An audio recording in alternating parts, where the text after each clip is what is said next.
This channel does not promote any violent, harmful, or illegal activities. All content provided by this channel is meant for an educational purpose only.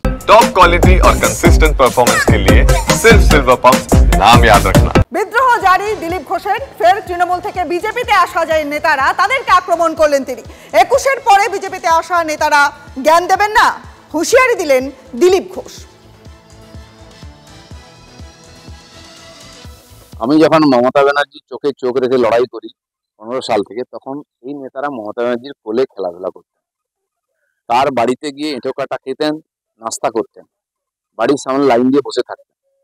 আর এখন হঠাৎ BJP হয়েছে, হঠাৎ BJP যারা দেখুন লাফাচ্ছেন, 21-এর BJP, তো তারা সকালবেলা বিজেপিতে নাস্তা করেন, দুপুরবেলা টিএমসির বাড়িতে গিয়ে লাঞ্চ করেন, আবার রাত্রেবেলা বিজেপিতে এসে ডিনার করেন। দিলীপ ঘোষের দিকে কেউ বলতে পারবে কথা? দিলীপ ঘোষ আজকে 4 আনার মেম্বার বিজেপি, এখন তো ফ্রিতে মেম্বার, আর কোনো পোর্টফোলিও নেই। দিলীপ ঘোষ বিজেপিতে আছে, কারো খালি চাকরি চলে যেতে, টিকিট চলে যেতে একবারে হুড় করে ইন্দ্রের মতো চলে যাচ্ছেন বিজেপি, আবার হাওয়া ঘুরতে হুড় করে চলে আসছেন। তারা যেন দিলীপ ঘোষের ক্যারেক্টার সার্টিফিকেট না। দিলীপ ঘোষ নন শুভেন্দু অধিকারী জননেতা। রাজ্যসভার টিকিট পেতেই মমতা বন্দ্যোপাধ্যায়ের দরবারে দিলীপ ঘোষ বিস্ফোরক দাবি করলেন অর্জুন সিং। ঠিক আছে, আমি দল পাল্টিয়েছিলাম, তাহলে আমার নামে 176টা মামলা কেন হলো? আর দিলীপ ঘোষের নামে ফুলের তোড়া যাচ্ছে, আমার নামে একদিনের মধ্যে 3খানা কেসের নোটিশ আসছে কেন? আমাদের গুরুত্ব বিজেপি হিসাবে আছে বেশি, উনার গুরুত্ব আছে, উনাকে তৃণমূলে দালালি করার জন্য উনাকে রেখেছে, তার জন্যে আমাদের দালালি করছেন, তাই জন্যে তো ওনার কোনো নোটিশ আসছে না। আমাদের নোটিশ আসছে, আমরা তৃণমূলের বিরুদ্ধে লড়াই করছি।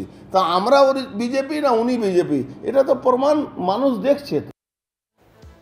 দিলীপ ঘোষ এবং সৌমিত্রের মধ্যে বাকযুদ্ধ কিন্তু তুঙ্গে। সৌমিত্রের চরিত্র নিয়ে ফের প্রশ্ন তুললেন দিলীপ ঘোষ।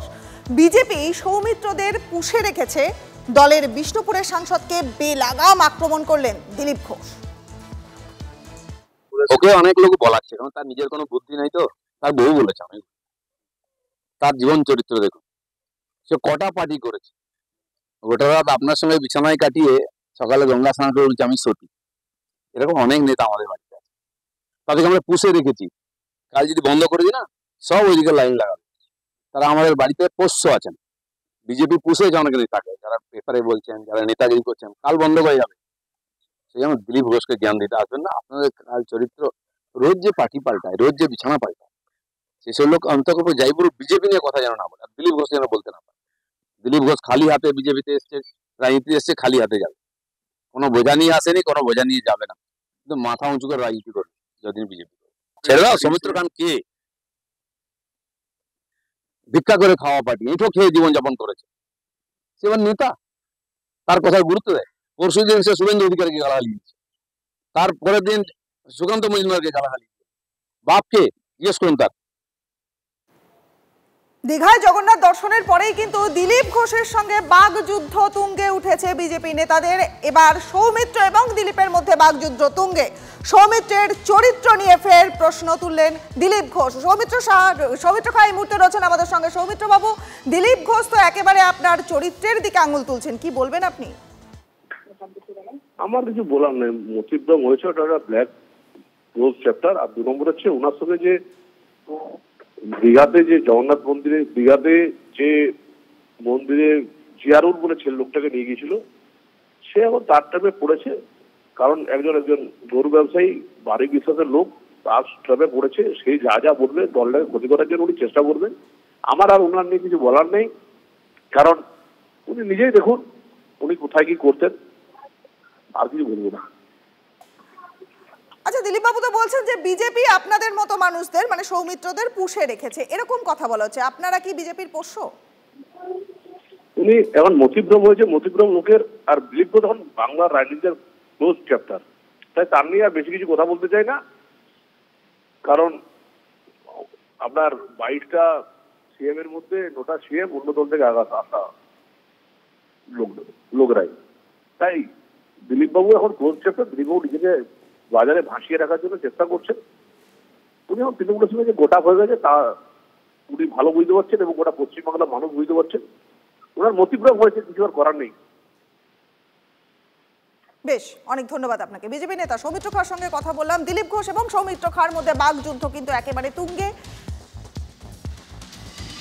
এবার চ্যালেঞ্জ করলেন সৌমিত্র খাঁ।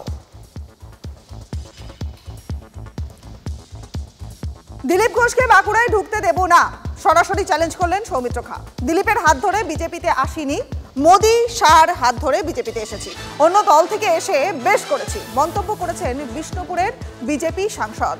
সৌমিত্র খাঁ বললেন দিলীপ ঘোষকে বাঁকুড়ায় ঢুকতে দেব না, সরাসরি এবার চ্যালেঞ্জ সৌমিত্র খাঁর। দিলীপের হাত ধরে তিনি বিজেপিতে আসেননি সে কথা তিনি পরিষ্কার করেছেন এবং বলেছেন যে মোদি শাহর হাত ধরে বিজেপিতে এসেছি, অন্য দল থেকে এসে বেশ করেছি, মন্তব্য করলেন বিষ্ণুপুরের বিজেপি সাংসদ। একটা উপাংতীয় লোককে, শুভেন্দু অধিকারীকে সবসময় দোষ দেবে, সৌমিত্রকে দোষ দেবে। আমার জেলাতে যদি ঢোকে, বাঁকুড়া জেলায় যদি ঢোকে, আমি তুমুল বিক্ষোভ দেখাবো, ওসব লোককে আমি ঢুকতে দেবো, কেউ ঢুকতে দেবে না। আমরা আজকে সবসময় বলছেন যে অন্য দল থেকে এসেছি, আরে বেশ করেছি, আমার নিজের বাপের দম আছে, নরেন্দ্র মোদীর আশীর্বাদ আছে, অমিত শাহজির আশীর্বাদ আছে, অন্য দল থেকে এসেছি, বেশ করেছি। তোমার নিজের চরকায় তেল দাও ভাই, তুমি জিতে দেখাও। বাঁকুড়ায় ঢুকতে দেবেন না দিলীপ ঘোষকে, সরাসরি চ্যালেঞ্জ করলেন সৌমিত্র খাঁ। দিলীপের হাত ধরে বিজেপিতে তিনি আসেননি এ কথা বললেন এবং পাশাপাশি বললেন মোদি শাহর হাত ধরে বিজেপিতে এসেছেন, ফলে অন্য দল থেকে এসে বেশ করেছেন তিনি, মন্তব্য করেছেন বিষ্ণুপুরের বিজেপি সাংসদ।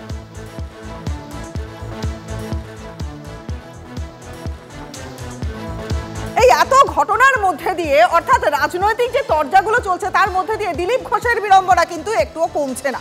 এই জেলায় জেলায় বিক্ষোভ শুরু হয়ে গেছে, গো ব্যাক স্লোগান শুনতে হয়েছে দিলীপ ঘোষকে। কিন্তু মজার ব্যাপার হচ্ছে এর মধ্যেই স্বাগতম ডাক দিয়েছে তৃণমূল। দিলীপ ঘোষ কি সেই ডাকে সাড়া দেবেন? দিলীপ বলছেন বিক্ষোভে নাকি রয়েছেন হঠাৎ বিজেপি। কারাই হঠাৎ বিজেপি?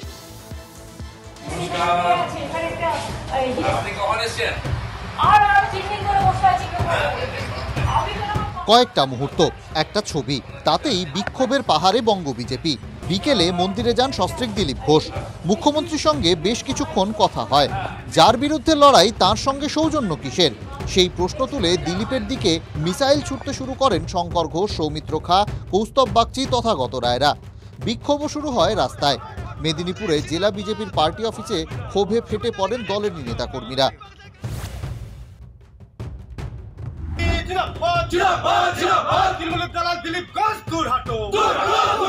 দিলীপ ঘোষকে অবিলম্বে পদত্যাগ করতে হবে।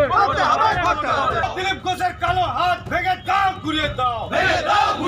দিলীপ ঘোষকে অবিলম্বে পার্টি থেকে বহিষ্কার করতে হবে। দিলীপ ঘোষ দূর হাঁটো।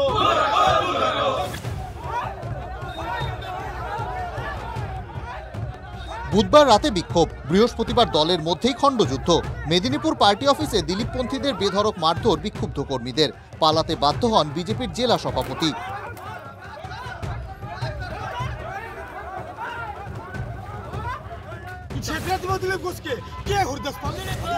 বৃহস্পতিবার বিক্ষোভ কোলাঘাটে। দীঘা থেকে ফেরার পথে কোলাঘাটের বর্দাবার গ্রামে চা চক্রে যোগ দিতে যান দিলীপ ঘোষ। সঙ্গে ছিলেন স্ত্রী রিঙ্কু মজুমদারও। দিলীপকে ঘিরে বিক্ষোভ দেখান স্থানীয় বিজেপি নেতারা। গো ব্যাক স্লোগানও ওঠে।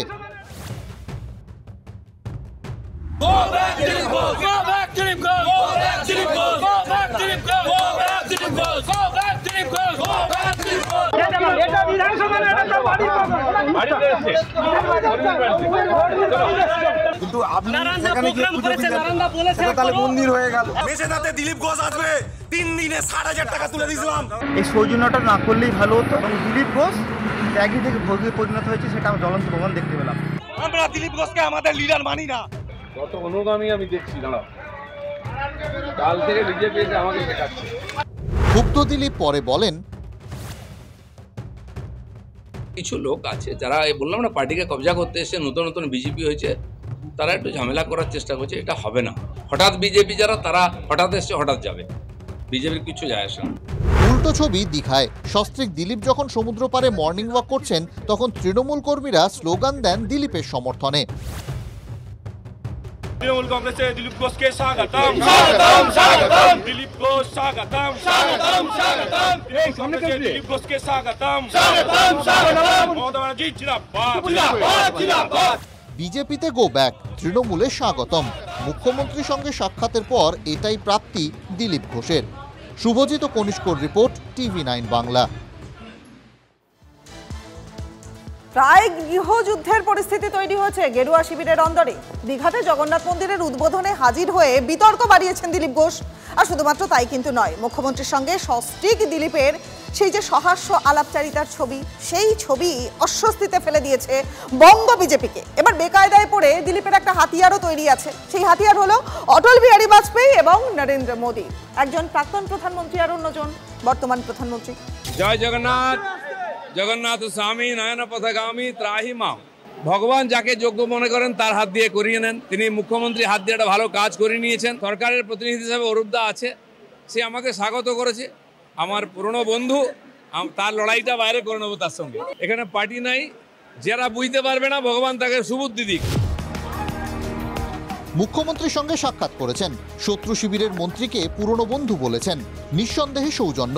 কিন্তু এই ছবি দেখে আর মন্তব্য শুনে তেলে বেগুনে জ্বলে উঠেছেন বিজেপি নেতারা। তোলপাড় গেরুয়া শিবিরে। সেই আক্রমণের জবাব দিতে গিয়ে প্রাক্তন এবং বর্তমান প্রধানমন্ত্রীকে হাতিয়ার করলেন দিলীপ ঘোষ। দিলীপের হাতিয়ার অটল বিহারী বাজপেয়ী, নরেন্দ্র মোদী। আমরা সেই সংস্কৃতির লোক, সেই পার্টির কর্মী, যে পার্টির প্রধানমন্ত্রী অটল বিহারী বাজপেয়ী শান্তির বার্তা নিয়ে বাসে চড়ে লাহোরে গেছিলেন, শত্রুর দেশে গেছিলেন, ঘোষিত শত্রু পাকিস্তান। প্রধানমন্ত্রীর সঙ্গে আলাপ করেছিলেন। ফিরে আসার পরে পাকিস্তান আক্রমণ করেছিল, কার্গিল যুদ্ধ হয়েছিল। অটল বিহারীর হাত কাঁপেনি, মিরাজ পাঠিয়ে দিয়ে, সেনা পাঠিয়ে দিয়ে সমস্ত বাংকার গুঁড়িয়ে দিয়েছিলেন। এর ঠিক 16 বছর পর সৌজন্যের আরেক নজির। 2015 সালের 25শে ডিসেম্বর আচমকা লাহোরে পৌঁছন প্রধানমন্ত্রী নরেন্দ্র মোদী। কাবুল থেকে নয়াদিল্লি ফেরার কথা ছিল, হঠাৎই রুট বদলে যায়। নওয়াজ শরীফের জন্মদিনে শুভেচ্ছাও জানান মোদী। সৌজন্য দেখানো মোদীর জমানাতেই সার্জিক্যাল স্ট্রাইকের যোগ্য জবাব দিয়েছে ভারত। আমার প্রধানমন্ত্রী নরেন্দ্র মোদী, তিনি নওয়াজ শরীফের বাড়িতে বিয়েতে নেমন্ত্রণ রক্ষা করতে গেছিলেন, কোনো প্রোটোকল মানেননি, আশীর্বাদ করেছিলেন মেয়েকে।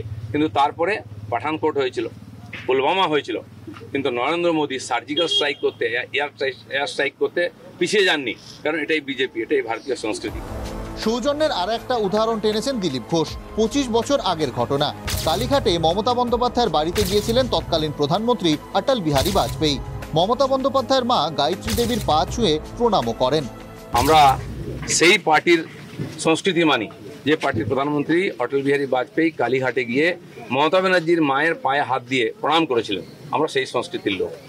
মমতা ব্যানার্জি তখন আমাদের সঙ্গে ছিলেন, আর অন্যদিকে চলে গেছেন, শত্রু হয়ে গেছেন, এটা আমি মনে করি। অসৌজন্যের রাজনীতিকে ঘৃণা করি, সাফ বলছেন দিলীপ ঘোষ। আমার পাড়ায় বিয়ে হচ্ছে টিএমসি নেতার বাড়িতে, সে টিএমসি করে বলে তার বাড়িতে আমি বিয়েতে যাব না।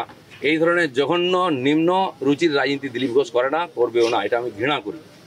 আমার বাড়ির জামাই যদি অন্য পার্টি করে, সেই মেয়ের বাড়ি আমি যাব না, এই রাজনীতি দিলীপ ঘোষ করে না, করবে না।